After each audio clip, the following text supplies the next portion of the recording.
Two cops, looking for some cheap thrills on their night patrol, stopped a woman just for fun. A few dirty jokes, a little pressure, a false accusation. It was just another show for them, where they played both the directors and the stars. What they didn't know was that their victim wasn't just a confident woman, but someone whose word could change their lives forever. What happened next turned their arrogance into cold fear. But let's break it down step by step. You know those moments when everything feels too quiet, like the universe is prepping a punchline at your expense? That was my night. I'm Alice Williams, 36, and it started like any other evening, or so I thought. I had just left this fancy event where everyone was too busy pretending to like each other to notice the food was terrible. The kind of place where people congratulate you while secretly praying you fail. Yeah, it was that kind of vibe. So there I was, cruising home in my trusty Toyota Corolla. Trusty might be pushing it, but hey, it runs. My playlist was on shuffle, the streets were empty, and life felt calm, too calm.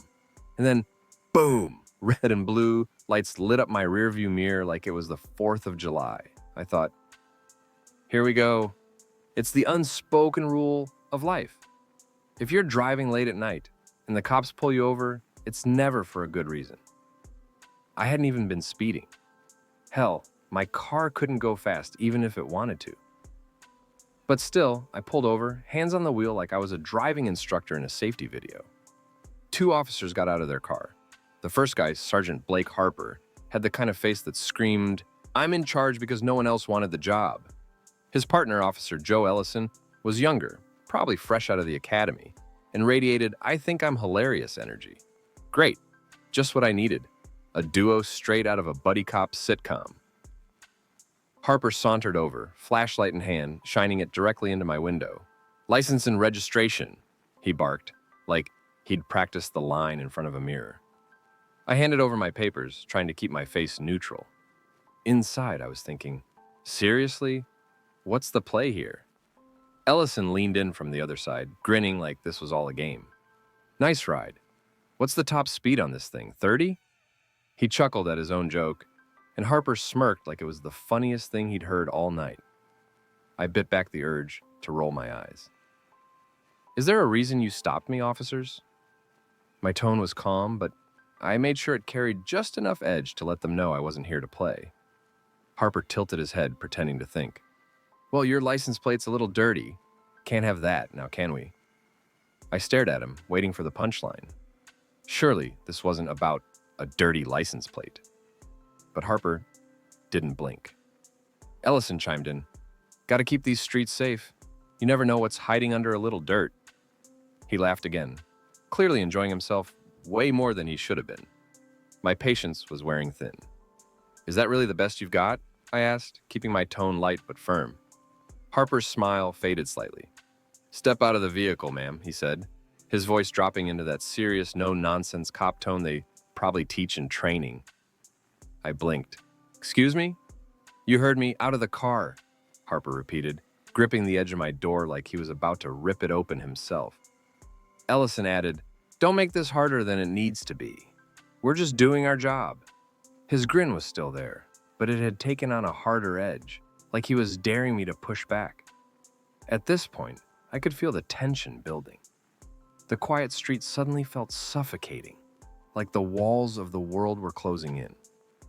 I knew I hadn't done anything wrong, but it didn't seem like that mattered. With a deep breath, I opened the door and stepped out, keeping my movements slow and deliberate. Harper gestured for me to put my hands on the car, and Ellison stood behind him, still smirking like this was some kind of joke. As Harper started patting me down, I couldn't help but think, this is ridiculous. A new low, even for this city. But I stayed quiet, watching, waiting. Something told me this was far from over. So there I was, standing outside my car, hands on the hood, while Sergeant Harper played his little game of, "Let's pretend this is necessary."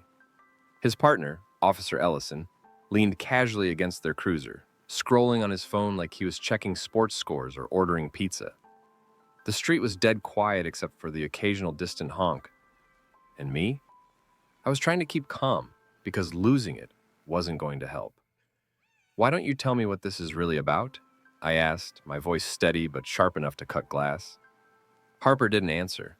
Instead, he started rifling through my bag, which I had left on the passenger seat. Without permission, of course. Wow, look at this, Ellison chuckled, now peering over Harper's shoulder. Is that a library card? Who even uses those anymore? He shot me a look like he'd just cracked the greatest joke in history. Maybe some of us enjoy reading, I shot back, not bothering to hide the sarcasm. You should try it sometime. Harper stopped digging and turned to face me, arms crossed like he was waiting for me to break down into tears or something. You think you're funny? He asked, his tone icy. I think I'd like to know why you're wasting my time, I replied, matching his energy. If he was expecting me to shrink under pressure, he clearly didn't know who he was dealing with. Harper smirked and nodded toward Ellison. You hear that, Joe? We've got ourselves a real comedian here. Ellison stepped closer, his grin widening. Yeah, maybe we should book her for disturbing the peace. I mean, with that attitude. Disturbing the peace? For what? Asking questions? I said, raising an eyebrow. Last time I checked, that wasn't a crime. Harper didn't answer. Instead, he leaned in, just enough to invade my space. You think you're above the law or something? Let me clue you in. Out here, we decide what's what.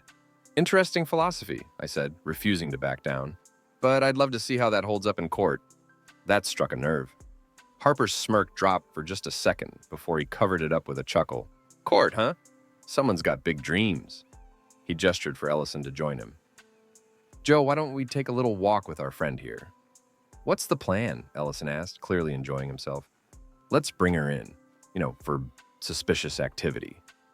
Harper didn't even try to sound convincing. Suspicious activity? That's rich, I said, shaking my head.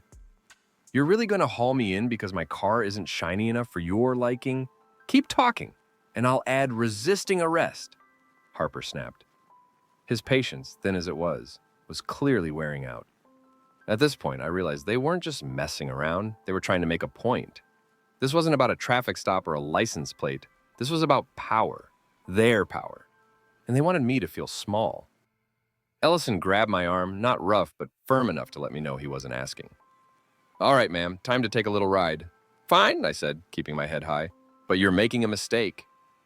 They led me to their cruiser, and as Ellison opened the door, he turned to me and said, this is the most exciting thing to happen all week. Glad I could spice up your dull life, I shot back, sliding into the back seat. As the door closed behind me, I glanced out the window at my car sitting alone on the dark street.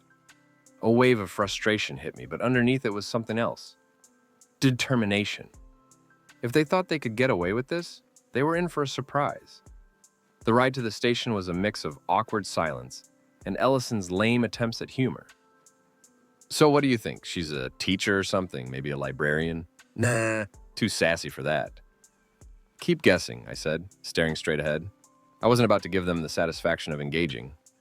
When we arrived, Harper parked the car and got out, slamming his door for effect. Ellison opened mine and gestured dramatically like I was some VIP guest. Welcome to your new home, he said with a grin. Charming, I replied, stepping out. Inside, the station was quiet, with just a couple of officers milling around. Harper led me to a holding area, where he handed me off to another officer. Put her in there for now, he said, like I was a package being delivered. As the cell door clanged shut behind me, I sat down on the cold bench and took a deep breath. This wasn't over, not by a long shot. Sitting in that holding cell, I couldn't help but notice how cold the bench was. Seriously, you'd think with all the money these stations suck out of taxpayers, they could at least afford a cushion or two. But hey, comfort wasn't exactly on their priority list. As I sat there, waiting for whatever nonsense came next, I started replaying every moment in my head. The smug look on Harper's face, the way Ellison acted like this was his personal comedy show. It all fueled the fire inside me. And then, like clockwork, I heard voices coming from outside the cell. Harper and Ellison were back, strolling in like they owned the place.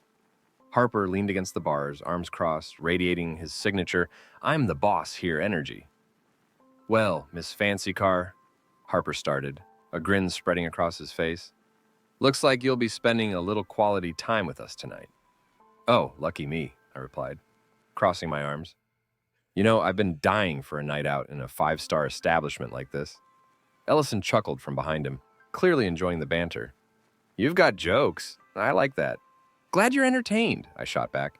Now, how about you tell me what you really want? Because we both know I didn't do anything wrong. Harper shrugged, his grin never faltering. See, that's the beauty of it. We don't need a reason. Suspicious activity, failure to comply, you name it. The law's flexible like that. I tilted my head, studying him for a moment. So, this is fun for you, huh? Throwing your weight around, making up rules as you go. Fun? Harper raised an eyebrow. No, ma'am. This is justice. That's when the door to the room creaked open, and a new voice cut through the tension like a knife. Justice? Is that what we're calling this circus act now? All three of us turned to see a tall man in a crisp suit walking in, his expression colder than the bench I was sitting on. He looked familiar, but it wasn't until he stepped closer that I recognized him. Detective Robert Hayes. I'd seen him at a few legal events, the kind of guy who made sure every I was dotted and every T crossed. Basically, the anti-Harper. Detective Hayes, Harper said, his grin faltering just a bit. What brings you here? Hayes ignored the question and looked directly at me. Ms. Williams, are you all right? I've been better, I replied, keeping my tone even. But I'll survive. Harper cleared his throat, clearly uncomfortable. Detective, with all due respect, we've got this handled. Oh, I can see that, Hayes replied dryly. Handled so well that you've managed to detain someone without cause.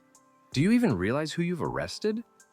Ellison's smile faded instantly, his eyes darting between Harper and me. Wait, what does that mean? Hayes turned his gaze to Harper, and his tone shifted to something that could freeze lava.